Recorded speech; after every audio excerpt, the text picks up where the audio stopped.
Hello, everyone. Happy Thursday. It took me a long time today to figure out that it was Thursday. I was living in Wednesday for quite a while. So I hope everybody has had a great week. Tomorrow's Friday. Yay, Friday, right? I know that some schools are checking out right now, some schools in Wake County, that folks are getting ready to take a break. But this also means it's possibly a transition time.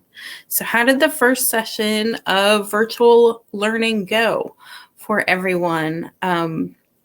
If I've heard from quite a few families, I should say, that it wasn't going as well as they'd hoped this first term back. And during this break, they are considering making the leap to homeschooling before schools return from this track out. So I thought this was a really good time to start talking about some of the real fundamentals about homeschooling and how things are going. And on Monday or Tuesday, if you missed it, Monday we talked about those buts, right? The things that get in the way, the stumbling blocks. I would homeschool, but, I don't think I could do it. I don't think I have the patience. I don't have, I can't teach calculus. I don't have the right background. I'm not a teacher. So we learned that, yes, we absolutely can homeschool past those buts. And a lot of people are making a very courageous dive into it despite those doubts and fears. And I want to help you set those aside. And one of the things that has helped me along the way, especially those times when I really thought, gosh, this isn't working, what am I going to do, is to really focus on our why. Why are we doing this? What do we want out of it is another thing. Why this and not traditional classroom education for our family? If we were going down this road, and at the beginning, our family didn't start doing it, planning to be long-term homeschoolers. We really thought it was a stopgap. It was a temporary solution to a difficult situation, which many of you are finding yourselves in right now. And I had doubts. I really didn't think it was a long-term solution that was viable for us.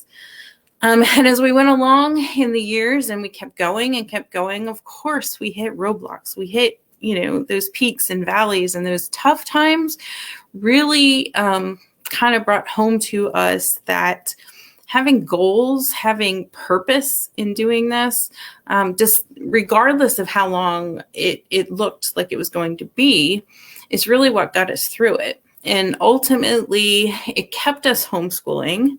But even if it hadn't, it's a unique opportunity to do something different than, traditional classroom education for your family. There's usually a reason, right? So what is your why? And if you're watching, thank you for tuning in. I would love for you to say hello, comment, and share with us, what is your why? Why are you thinking about it? Or why did you decide to make the leap? So why are you homeschooling? So for us, at the time, it was because I wanted our oldest to have confidence. I wanted him to gain the confidence to be able to speak up for himself in school, to be able to know that his curiosity, that his questions were valuable and worthwhile, and that he didn't have to be shy and not participate. That was very much my story in school, and my husband felt it was very much his story as well. We were both very quiet students, and we didn't participate a lot, and most of the points I'd get taken away on my grades were for non-participation. And I saw that immediately happening with our oldest. So at the time, we thought maybe, this particular kindergarten that we were zoned to when we lived up north was not going to be a great fit for him. And where could we get him where it would be a smaller class, more intimate, where he could feel more comfortable? So we homeschooled, but we moved and homeschooled again. And then, our daughter started into kindergarten, and we moved again. So we homeschooled another year. And at that point, we really started to realize that maybe we do this for a little longer than expected. And way back at the beginning, the very first book I ever picked up was called Take a Deep Breath, You Can Do This. And it was like Your Guide to Homeschooling or something is the subtitle. And in that book, it's, talks about setting goals, deciding what you want out of this homeschool journey. And I started to think about it in terms of what's the difference? If I have this opportunity to do something differently, then what is that difference for us? And for us, it was, character things. These are the things that we felt we could focus on that, a teacher in a classroom might not necessarily be able to help our children with. And certainly, they do their best, but, one-on-one, we knew our kids, we knew what we wanted in terms of family values. So that was really important to us. So we wrote down at the time, the kinds of virtues, the kinds of character traits that we wanted our kids to have. And that's what we focused on. Those were our goals. And we made sure that whatever we were doing, that we were incorporating that in some way. And when I'd stopped to evaluate where we were, I was still worried about the academics and things, especially early on in our early years. So long story short, down the road, when we hit a really kind of difficult point in homeschooling, and we just had a hard year life with lots of stuff going on and lots of interruptions and just lots of difficulty. And I felt like, gosh, we weren't making progress. There were so many days where we couldn't even pick up the curriculum.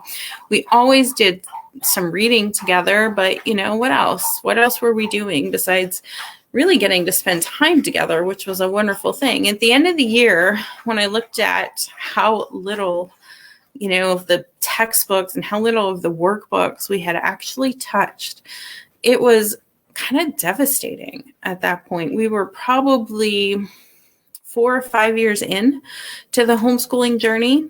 And it was, just really disappointing to feel that we absolutely had not made progress. And maybe I couldn't be my kid's teacher. Maybe it wasn't going to work out.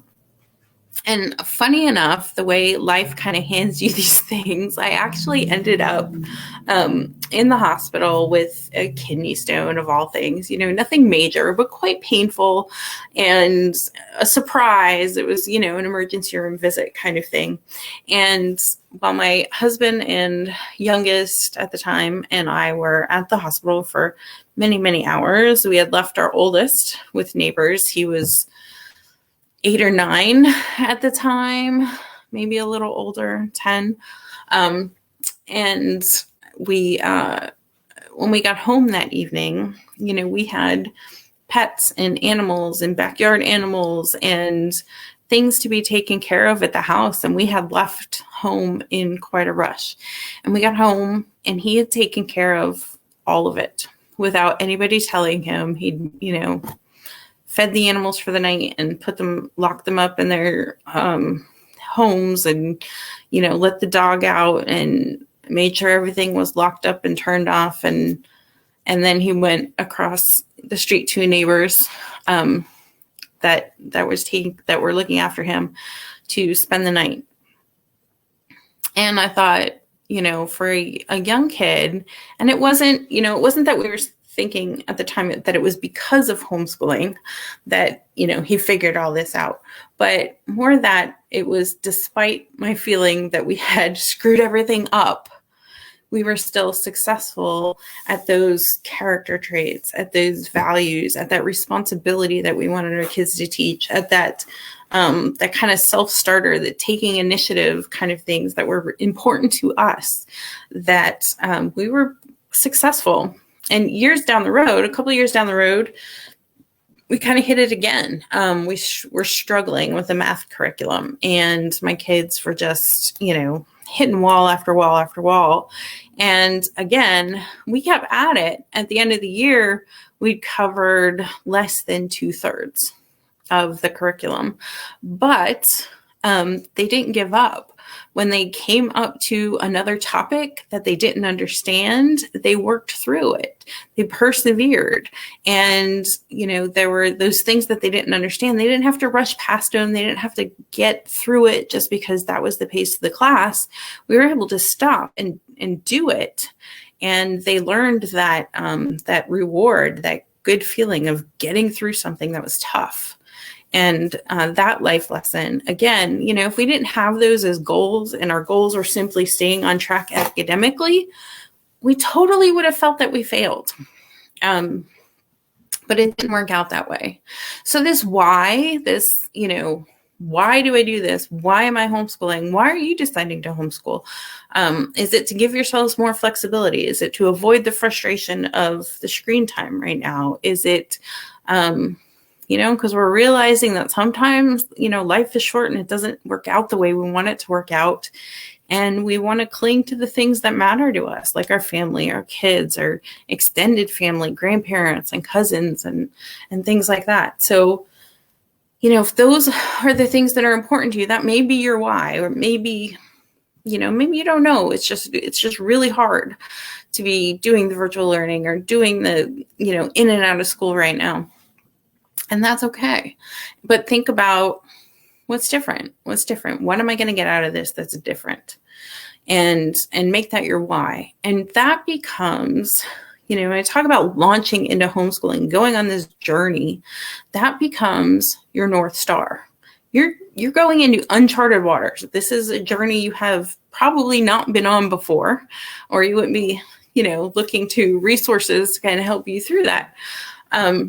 So if you have not been on this journey before, and this is new, this is uncharted, you need something to direct your steps, to kind of help you mark that point on the horizon and head in that direction. So, think about your why. Write down some goals. Think about, talk to your family about it. If your kids are old enough and they can get something out of it, really dive into it as a family and think about, what this can do for your family life, what this can do for their individual interests, and kind of make that a goal. So as we're talking about North Stars, I just wanted to let everybody know, next week, there is a webinar coming up for, my 3 steps to your 3 essentials, right, that you need when you start homeschooling. So if you are looking for your basic homeschool 101, this is a great session to join. So it'll be coming up next week in the evening. And if you miss it, I'll definitely have a replay available. So if you want to get notified about exactly when that webinar is going to happen, then make sure you go to homeschool.launchpad.com. You'll see it scrolling across the bottom of the video. And there you'll have a free PDF to kind of help you follow along with the webinar. And it has some thought questions. It's kind of a workbook, some questions to ask yourself, and some notes to jot down and to think about. So those are my, 3 steps to a stress-less homeschool launch. So I hope that you will grab that, download at homescoollaunchpad.com, and then I will be able to let you know exactly when I have that webinar set up. And Tuesday or Wednesday evening, I'm shooting for next week. And hopefully I will see you there, and we will cover kind of a homeschool 101. And I'm really looking forward to that. So in the meantime, if you ever need any help kind of thinking through this homeschooling thing or what your goals are, then don't be afraid to get in touch. You can send me a message through the page, or you can set an appointment, make an appointment for a consultation, and I would be happy to talk with you. So in the meantime, I hope everybody has a wonderful Thursday evening. It is beautiful here in Wake County, sunny and starting to feel a little bit fall-like. So yay, first day of October. And have a great weekend, and I will see you soon. Thanks, everybody. Good night.